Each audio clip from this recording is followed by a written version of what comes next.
Ladies and gentlemen, as we were about to begin, I have few housekeeping notes to make before we begin today's program. First, I would like to seek your cooperation in completing this seminar. If you have any questions during the presentation, please type them in the chat box below.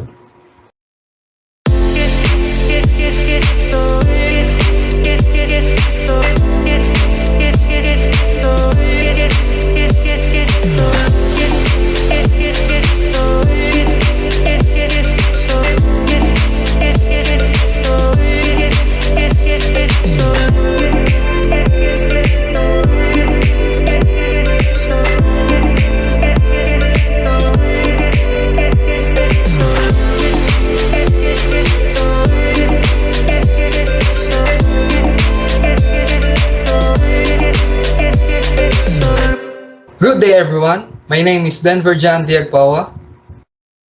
And I am Teacher Maureen P. Dades, and we are the Masters of Ceremonies of today's webinar. I would like to extend a very warm welcome to all of you. We appreciate you taking time off your busy schedules to join us today. We hope you will learn a lot today. We have lined up for you to be fruitful and engaging. We want to acknowledge the presence of our teachers, Ma'am Laika Hernandez, who will be our first speaker for methodologies in teaching mathematics. And to Sir Carlo Cagente for our second speaker about new innovation of teaching mathematics. To Dr. John Cyrus Cabresos. And to Sir Dave Estabilio. A great morning, Sir and Madam. Ladies and gentlemen, may I request all of you to stand for the invocation of our national anthem. Mga kababayan, ang pambansang awit ng Pilipinas.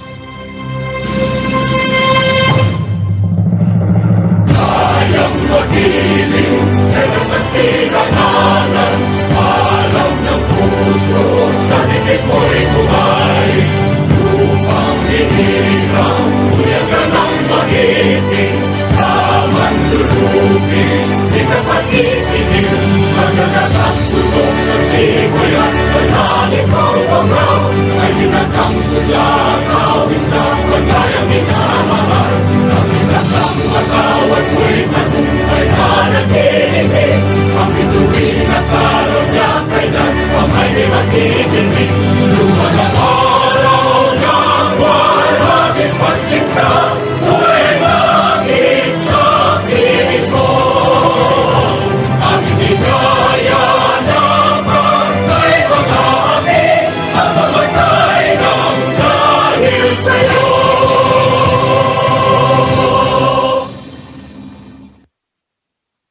Before we start our discussion, may I invite everyone to please bow our heads and feel the presence of the Lord.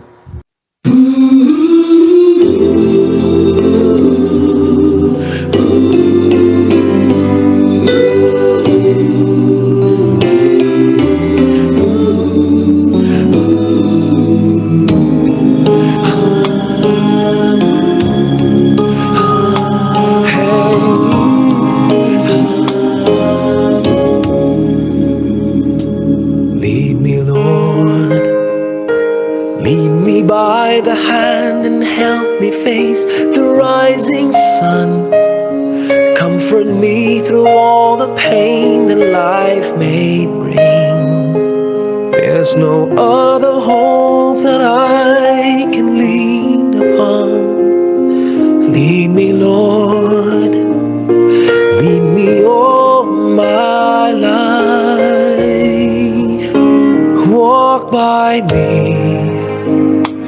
Walk by me across the lonely roads that I may face. Take my arms and let your hand show me the way. Show the way to live inside your heart. All my days, all my life.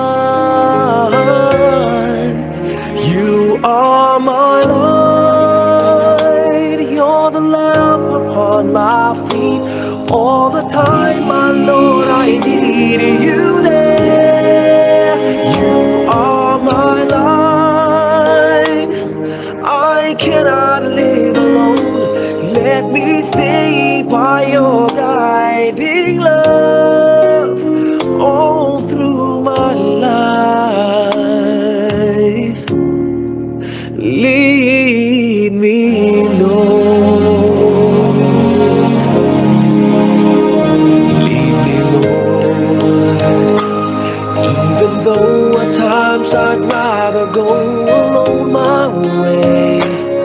Help me take the right direction. Take your road. Lead me, Lord, and never leave my side. All my days, all my life. You are my light. You're the lamp upon my feet. All the time, my Lord, I need you there. You are my light. I cannot live alone. Let me stay by your guiding love all through my life. You are my light. You're the lamp upon my feet. All the time, my Lord, I need you there.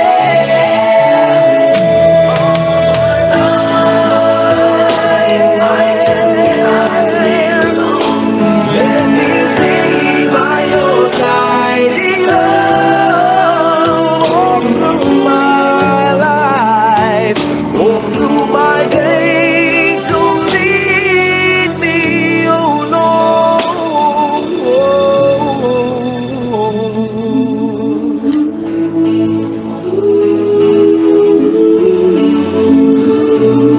Lead me.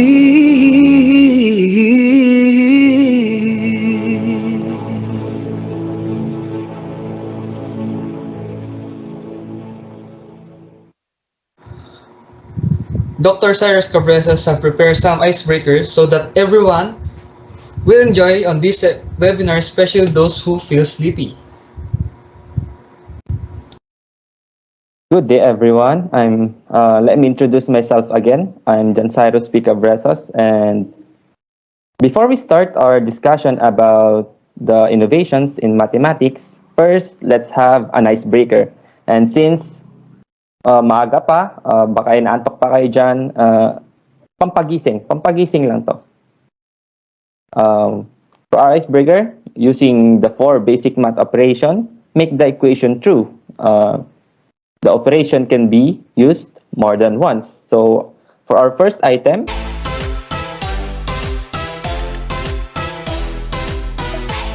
this one.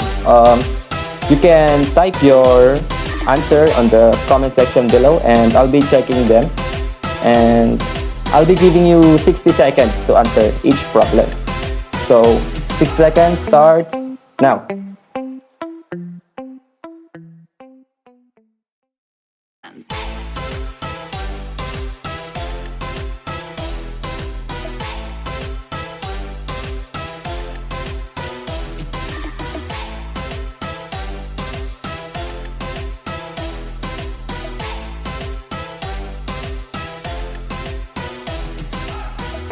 Okay, let's look at the comment section of your answers.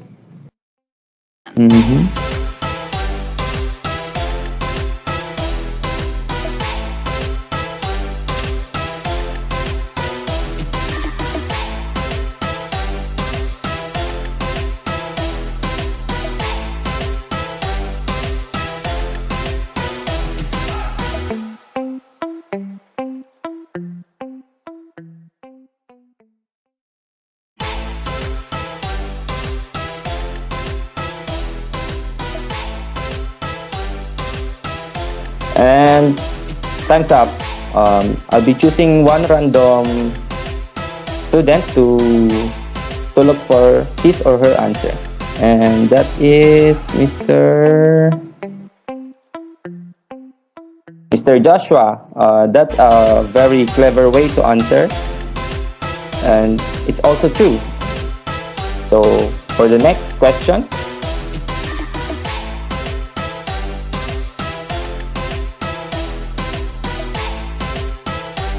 okay, for 60 seconds also, answer this problem. Dance.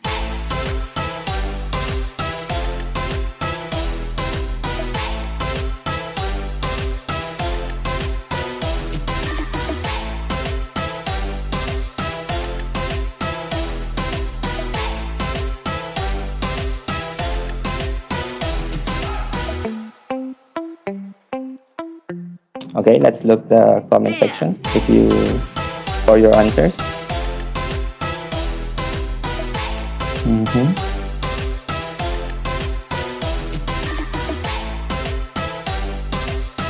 Okay.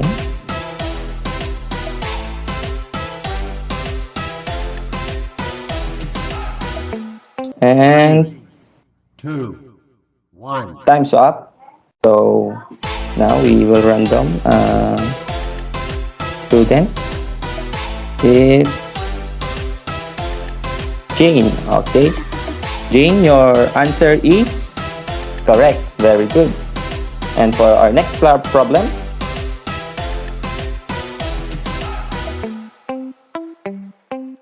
okay, this might be a little challenging, but I know you can solve it.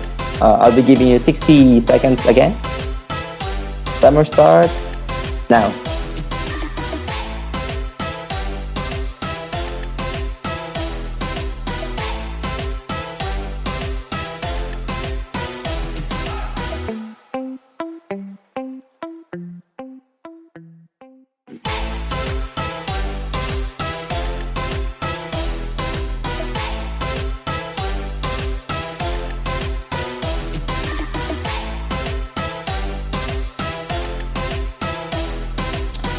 And time's up. Let's look here at the comment section of your answers. Okay, we have Mr. Jonathan. Okay, Mr. Jonathan, your answer is correct.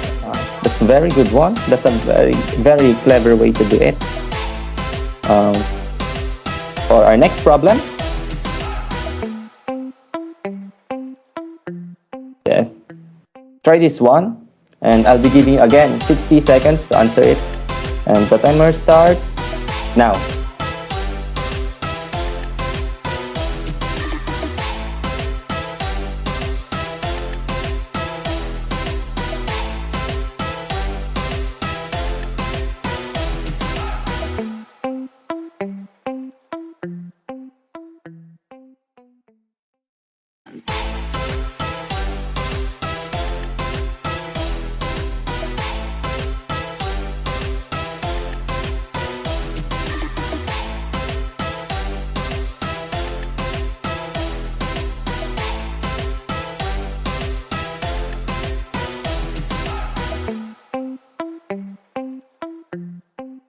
And time's up. So let's see your answers at the comment section.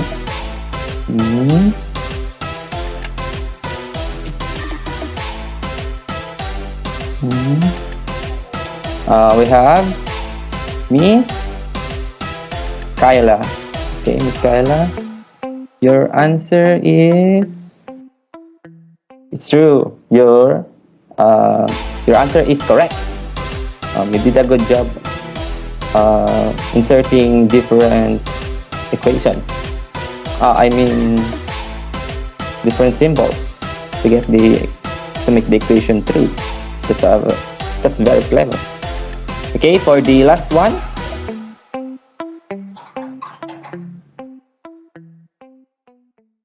Okay, I'll be giving you again 60 seconds to answer the equation, to make this equation true. 60 seconds starts now.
60 seconds, time's up.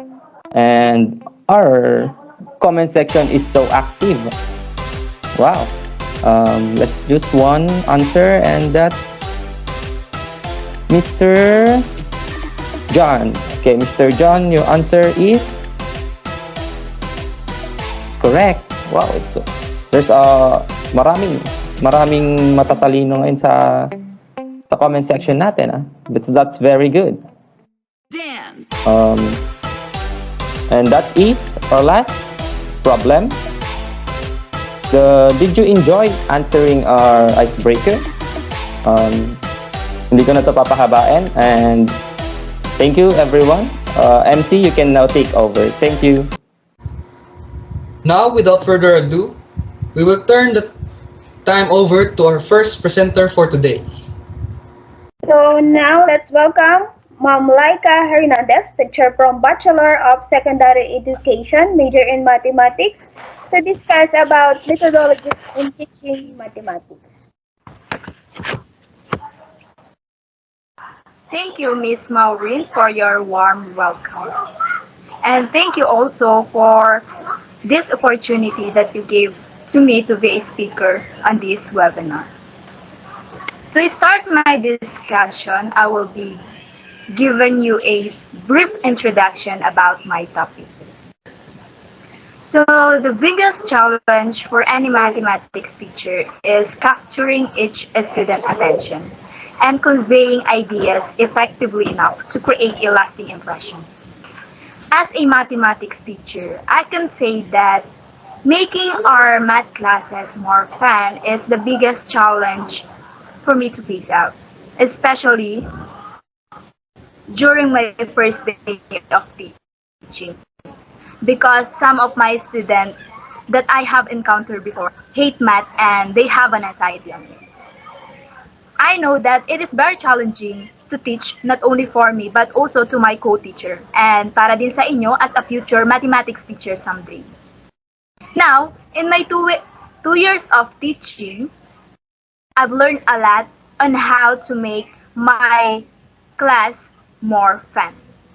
This teaching strategy that I have implemented for a long 2 years of teaching is entitled Makuwa Method.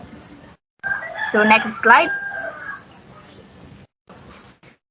The aim of this strategy is to help mathematics teacher to make their class more fun and more interesting.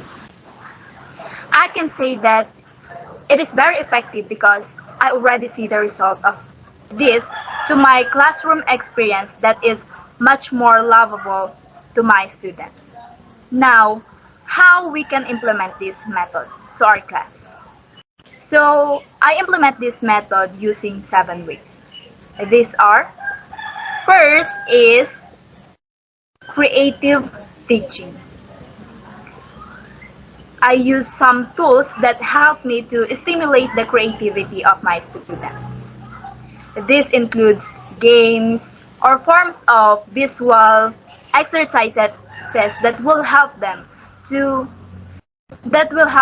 student. That will help my student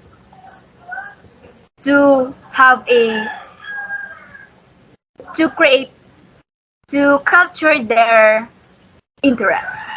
So yung example natin dito is yung makikita natin dito sa picture. As a math teacher, magbibigay tayo ng activities or exercises. Example, yung magpapagawa tayo ng 3D, ng illustration ng mga shapes na kung saan on this activity, we can capture our student interest that help them to be creative. This way of teaching will identify every young student creative abilities and encourage them to have creative contribution when it comes to the math subject. This way of teaching will help our students to develop their creative ideas, and it will also encourage them to have different ideas and will give our students a freedom to explore about the activity that we have give to them. So the next one is audio and video tools. Incorporate audiovisual materials to supplement textbook during our class session. This can be model, film strips, movie, pictures, infographics, or other mind mapping and brain mapping tools.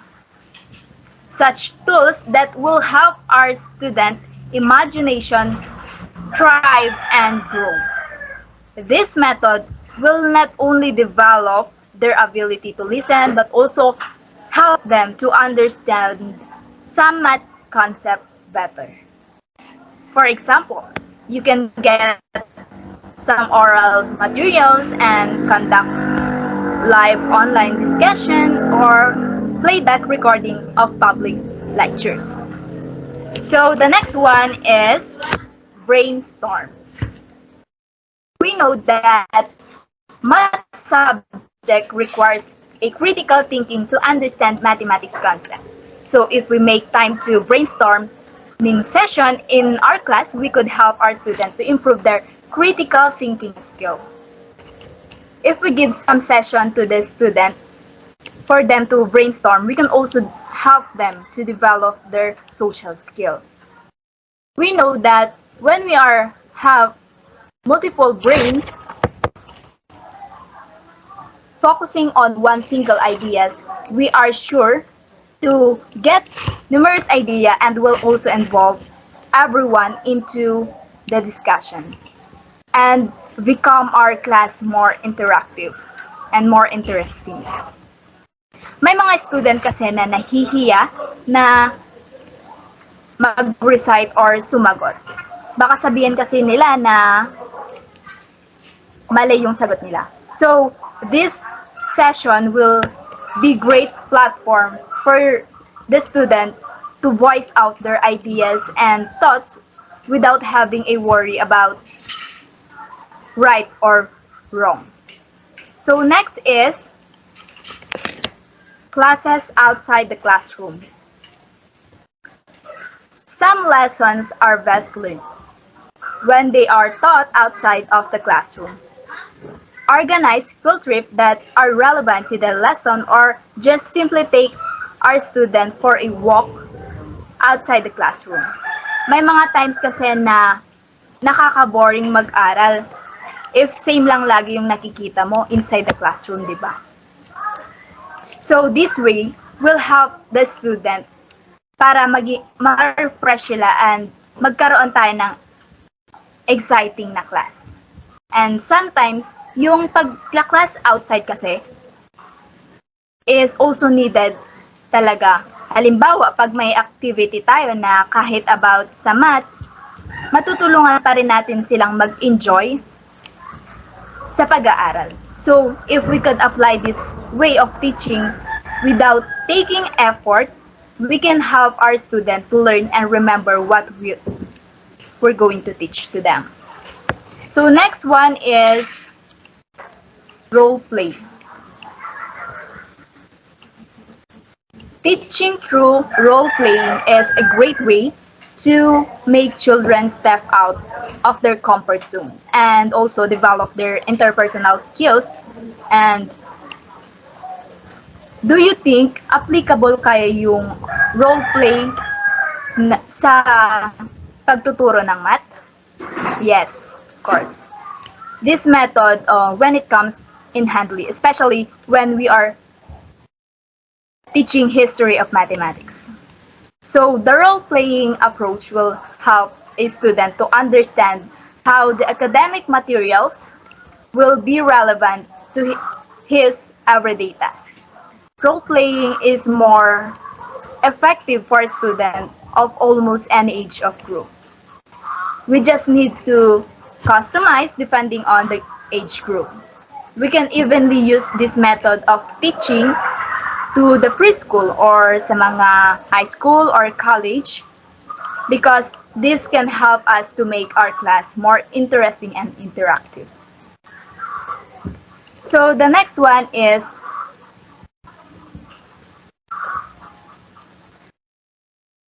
work as a team. So Ang pagtuturo ng math subject requires teamwork sa atin as a teacher as well sa mga student. As everyone knows, the end result of this collaborative effort is always immense. Think about spending some quality time with our colleges. Ask them to share their views and improving teaching method. You can also, from this way of teaching, we can also see many of them cope up with interesting strategy. So the next one is puzzle and games. Learning math is fun for those who love math. How about to the student who hate math? How we can help them to learn para mahalin nila yung math? So, we as a teacher help them to learn by giving them a puzzle and games. So, children are not required taking conscious effort when their lesson are introduced by games and puzzle. When we use this way of teaching as an introduction of new lesson, we can help our student to think creatively and face challenge that is related to math subject. And next slide. And that would be all. Thank you, everyone. Do you have any question?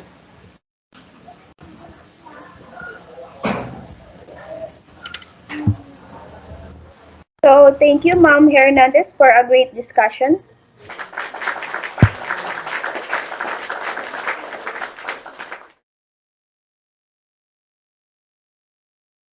Before we call on our next discussant, Dr. Cyrus, please take the mic. Okay, thank you, Mr. Denver Agpawa.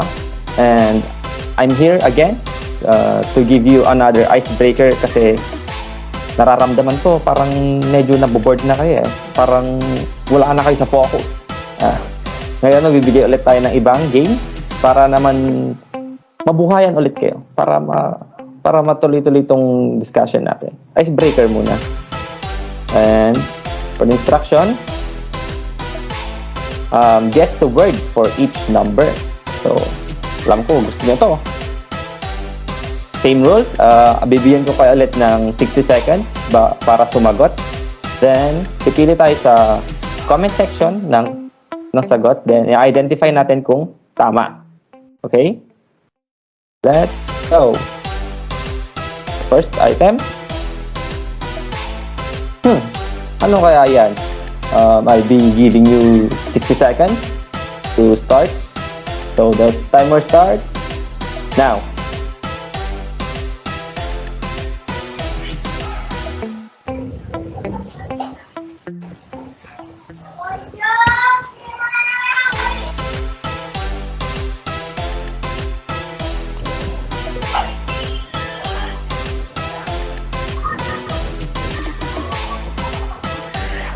Ano kaya yan, di ba? Papaisip ka eh. Pero alam niya yan.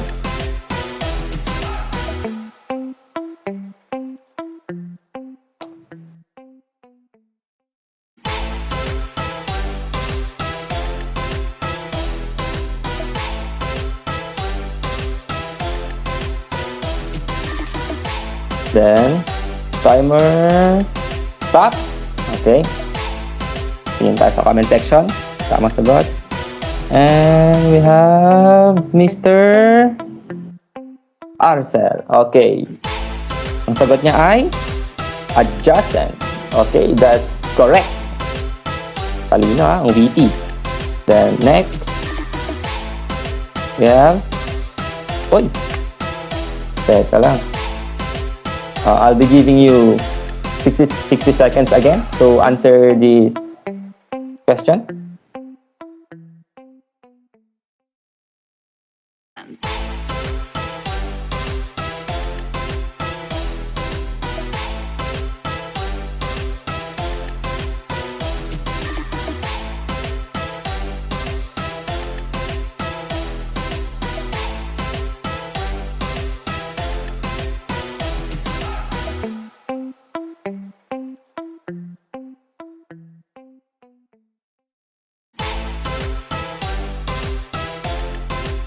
And time's up. Let's look at the comment section for your answers. And we have Miss Bea. Okay, Miss Bea. Ang answer niya ay bisector. Okay, bisector is correct. Then, for our next item, we have... Uy! Ano kaya yan? 60 seconds. Start now.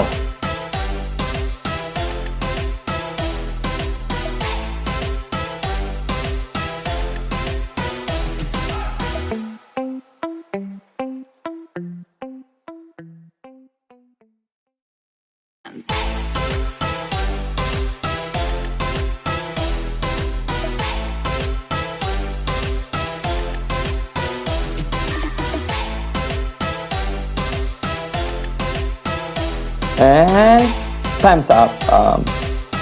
Tingnan ulit tayo ng comments nyo. We have Miss Marilu. Okay. Her answer is sequence. That is correct. Yan, no. Lumalabas na yung pagiging mathematician, ha? Okay. For the next item. Okay. Kaya yan. Your 60 seconds starts now.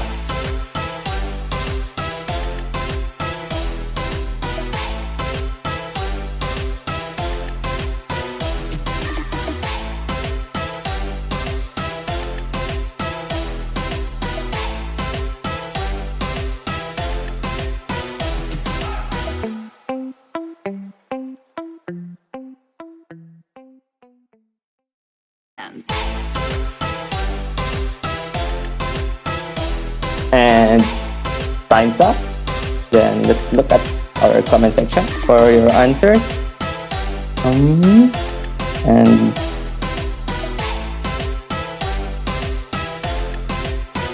we have Michael, and his answer is innovation. Galing, ha? Galing. Then next, and our last item.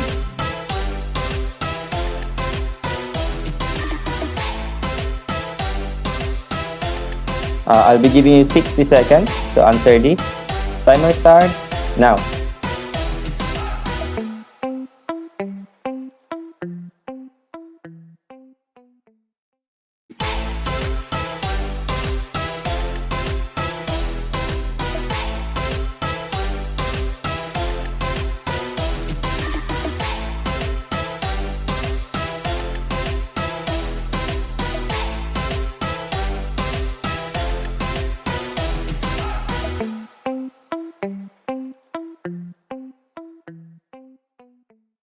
Okay, time is up. Let's look at your answers. We have Mr. Ryan, and his answer is arithmetic. Okay, that's very good. Okay, that's the end of our icebreaker. And I hope na sana kahit papano medyo nabuhay yung dugo nyo para makinig ulit sa ating next discussion. And that's all. And MC, please take the stage.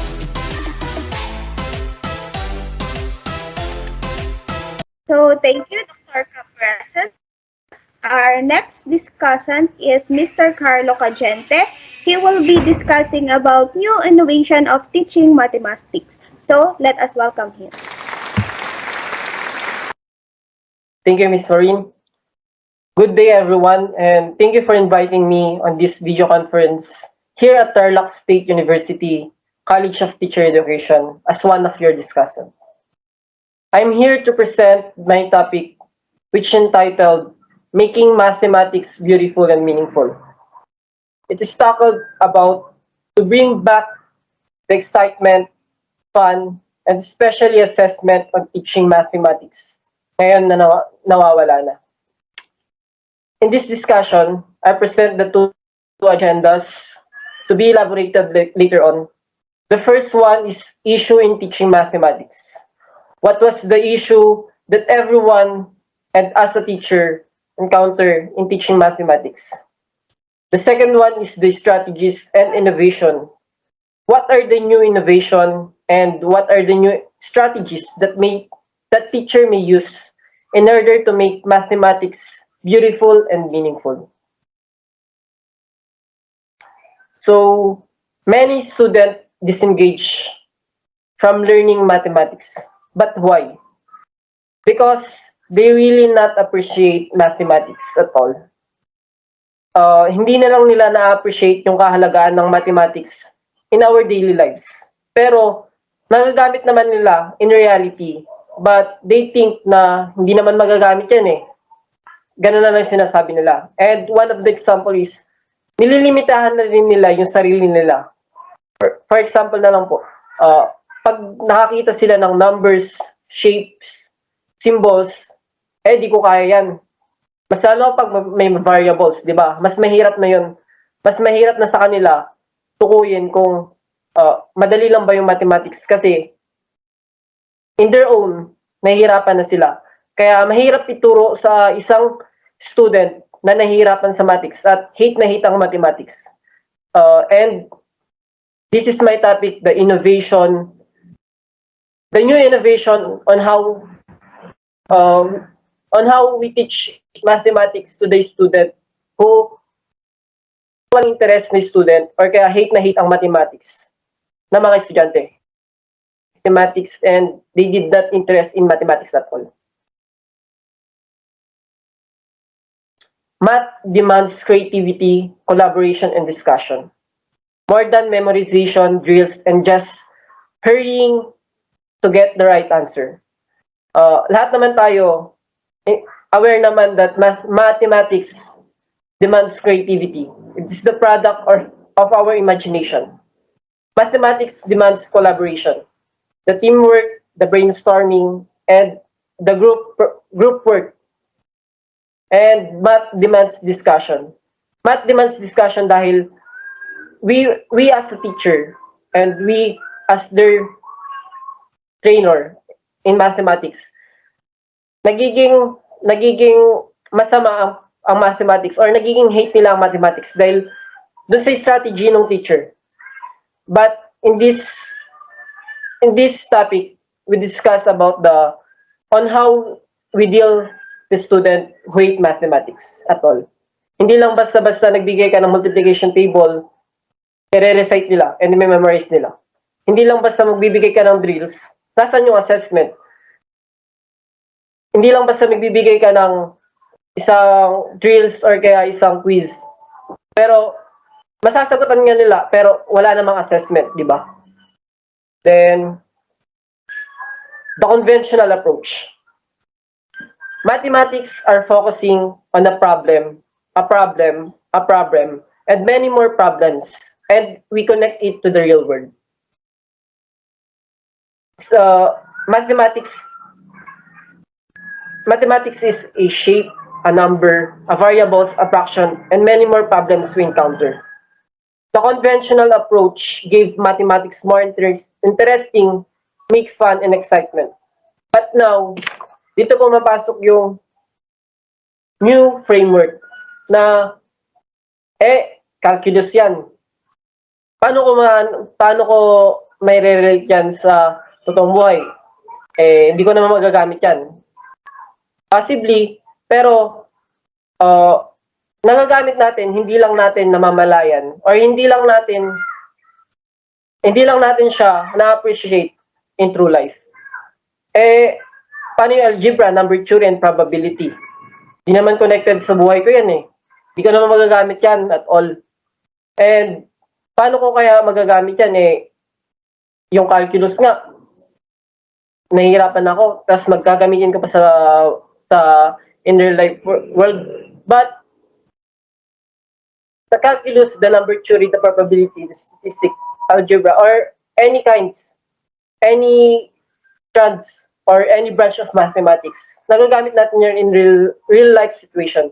But tayo as kasi ako, na-appreciate ko yung kahalagaan ng mathematics. But other people, they did not appreciate the importance of mathematics at all. Sasabihin lang nila, ay, hindi ko naman makukonect yan sa real world. Yun yung main focus why mathematics connected in the real world problem. Then the next is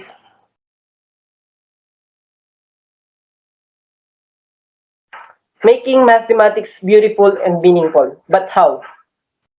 Paano nga ba natin mabibigyan ng kagandahan at to be meaningful yung mathematics sa lahat? Not only for just the haters of mathematics, but also all student, lahat ng mga tinuturuan natin as a teacher.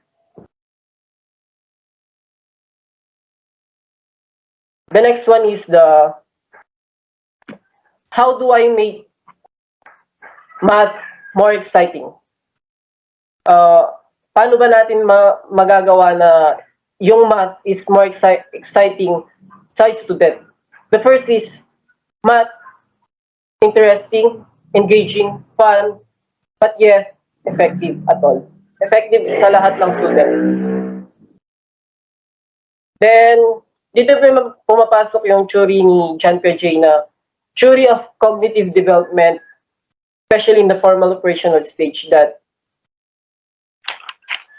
yung student daw, natututo siya in formal operational stage, in abstract thinking. But in our new innovation or new strategies, why not pagsamahin natin yung concrete operational, which is 7 to 11 years old, and the formal operational stage, which is the 11 years old and above ni John Piaget. Sinabi sa quotation na younger children said that they would put the imagined third eye in the middle of the forehead. Older children, however, we are able to come up with a variety of creative ideas about where to place this hypothetical eye and various ways this eye could be used. Sa younger children daw, sinasabi na kapag binigyan siya ng mata, ilalagay niya lang sa forehead niya. But the older children says that, saan ko ilalagay? Then, magagamit ko ba to? For example, tinanong mo yung isang bata na 7 to 11, sasabihin niya, kung magkakaroon ka ng isang mata, saan mo ilalagay? Sasabihin niya na, dun sa forehead ko. Then, yung isang children naman na 11 and above, says that, pag binigyan ako ng isang mata pa, ilalagay ko sa various place ng katawan niya. Ito yung sinabi ni John Piaget dun sa Theory of Cognitive Development, especially formal operational stage. Then, magagamit natin to in our new innovation. Sa new innovation kasi natin, as a mathematics teacher, then our new innovation to bring back the excitement and fun in teaching mathematics to the student. Magagamit natin yung abstract thinking nung 11 years old and above. Then, yung concrete thinking nung 7 to 11 years old. Why not pagsamahin natin yan? Then, it's the new innovation. The strategies and innovation that we made as a group.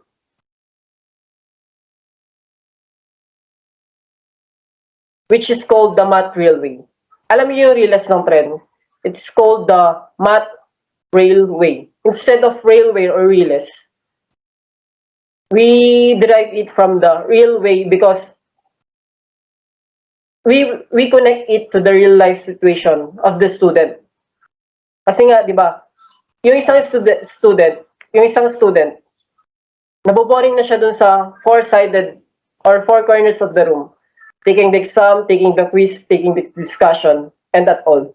But in the Math Railway, dadalhin natin yung pagkatuto ng bata outside the classroom. Kasi naboboring na siya dun sa environment na yon, dun sa mismong classroom na yon. Then, our way of teaching is to outside the classroom. Then the problem is how mathematics teaching strategies become more interest. Then the solution is connect it to the real life situation. Di ba, puro sinasabi nila, ay di naman connected yan sa real life situation.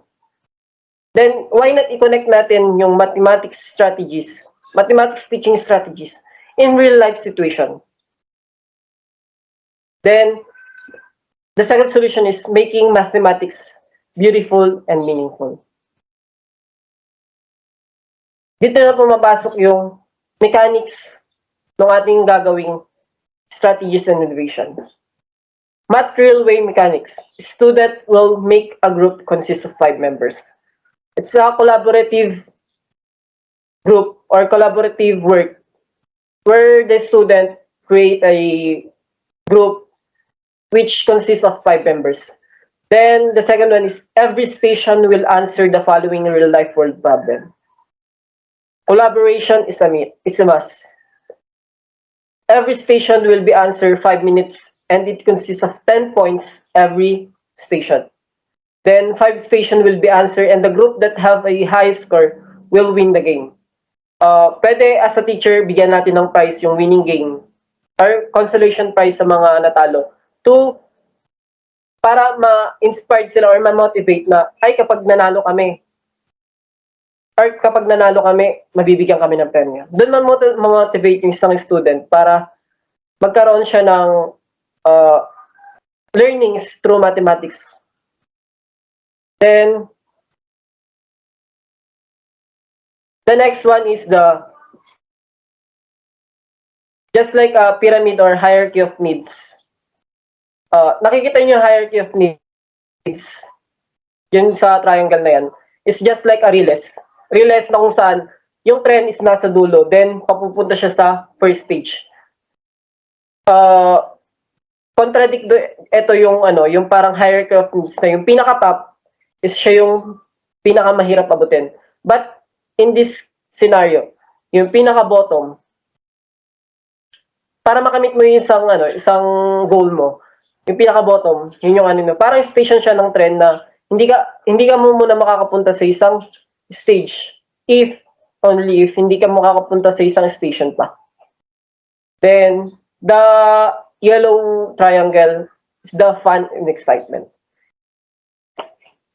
In this station, student will make a yell or a song. Diba? Connected rin siya sa real life situation. Ito yung mga student na musically inclined or it's because of the eight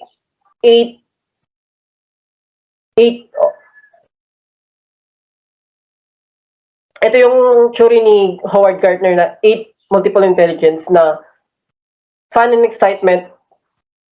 In this station, student will make a yell or a song na musically inclined. Bubunot yung isang student ng 5 words. Then, yung 5 words na yun, gagamitin dun sa yell or a song. Then, the second one is the collaboration.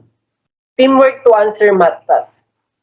Student gave a math problems and answer it using hapstick collaboration. Hapstick means yung magtutulong-tulong sila. Then sasagutin through hapstick. Then collaboration is a must in this stage. The third one is play with the game.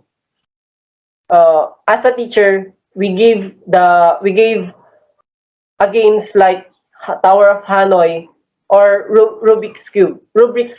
Then as a team, sasagutan nila. Then for example na lang po yung Tower of Hanoi.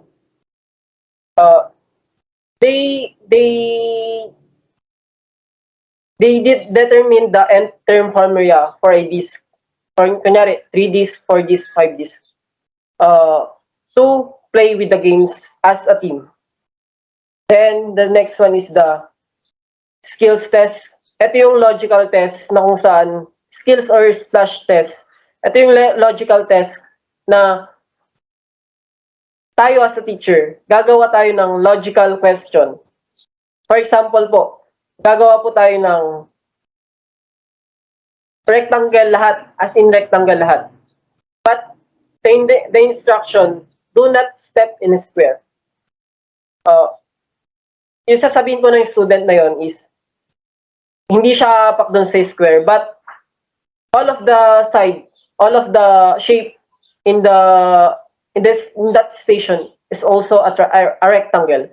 But the instruction, our instruction is do not step on a square. Diba? Magiging logical base yung student para, ay, hindi ako tatapak dito sa square na to. Then, makakapunta siya sa fifth station. And the fifth station is the step in a sequence. The lastly is the goal destination.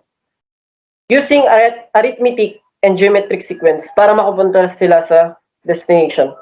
Magbibigay tayo ng random arithmetic sequence, then aapakan nila yung sunod-sunod na steps, yung sunod-sunod na steps, or sunod-sunod na sequence, para makapunta sila dun sa area na kung saan natapos na nila yung 5 station at all. Then yun lang po yung report ko. Thank you. Then for your question, raise your hand and dediretso po tayo sa question and answer portion. So, thank you, Mr. Carlo Cajente, for a great idea. If you have any question, please type it on our chat box.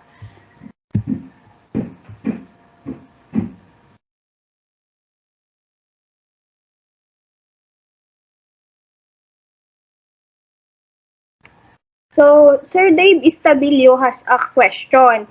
I think this question is for Sir Carlo Cajente. This is his question. Sir, what are the benefits that a student will get from that new innovation? And do they have any learnings? Thank you, Ma'am Maureen. The benefits of our new innovation is to make the student fun and excitement in teaching mathematics. Secondly, the collaboration of the student, that answering or doing that activity or that innovation.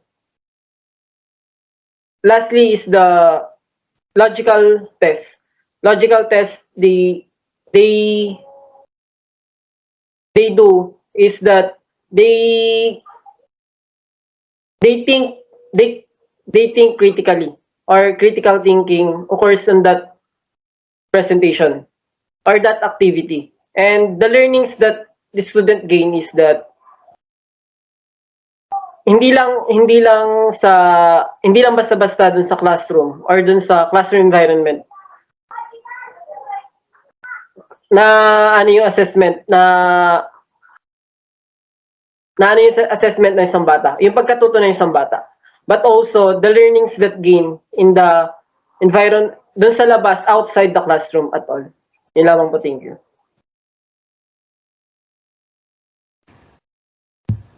So, I think wala nang masyadong tanong. So, thank you, Madam and Sir, for the new ideas for teaching mathematics. And here we end our program for this webinar. Thank you and God bless us all.